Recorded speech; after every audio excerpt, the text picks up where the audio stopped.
Brett Okamoto with ESPN alongside UFC President Dana White. We just wrapped up UFC 234, and Dana, I have to say it is good to see you.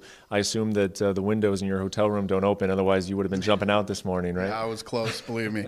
You know, first of all, you know, we've had stuff happen the week of the event, but like 4 hours before the show's about to go off, yeah, that was the first. Not fun, but you know what? It worked out perfectly because it ended up that he had a hole in his stomach, and his intestine and his bowel was popping out.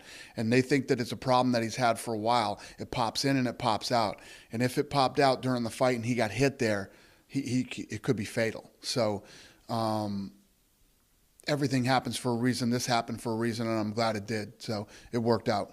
Yeah, and I'm no doctor, but that sounds absolutely horrific. I mean, did you have any idea how long you're out for something like that, or how long you have to test something like that before you can get back into being a world-class MMA fighter? Well, the doctor's telling me 4 to 6 weeks. Matt Damon disagrees. He said he had that same surgery, and it takes a lot longer than 4 to 6 weeks. So we'll see who's right, Matt Damon or the doctor. How do you hear from Matt Damon so quickly? He's reading MMA news, and he texts you about it? He's here. He was at Southerby at the fight tonight. Okay.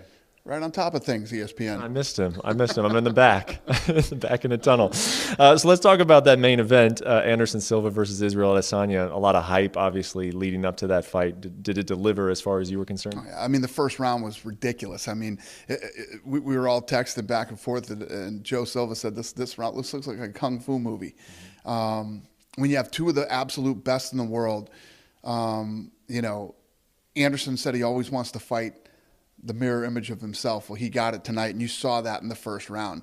Very fun. Yeah, and I've seen you at times over the course of the history of the sport when two guys have too much respect for one another, you don't like it. You say, hey, get in there and fight one another. We're not hugging, we're fighting. It didn't seem like you had that reaction to this fight whatsoever. There's a lot of respect, but there was also high-level martial arts in there. Yeah, this wasn't one of those kind of fights where they were just staring at each other and feinting and not throwing anything. These guys were letting their hands and feet go. They were trying different things and, you know, trying to psych each other out, and it was a fun fight. This was built up as a night where potentially Israel Adesanya could have a breakthrough. Do you believe, coming off of UFC 234, that he had that moment, that breakthrough moment? Yeah, I think the kid broke through before we got here tonight. That's why, you know, when we lose the main event, the place is still sold out. You know, Anderson Silva's 42. This is the up-and-coming kid. Place is sold out. The pay-per-view numbers did really well considering we lost the main event. So the co-main event was a very important and interesting fight to the fans. Anderson Silva is 43 years old. He just went 3 rounds with a guy who's more than 10 years younger than him. What do you think? What do you see out of Anderson coming off of 2 years off? How much does this guy have left, in your opinion? That's why I say you don't ever make a guy like Anderson Silva a 7-1 underdog. The guy's always taking care of himself. He's a martial artist. He trains all the time and stays in shape.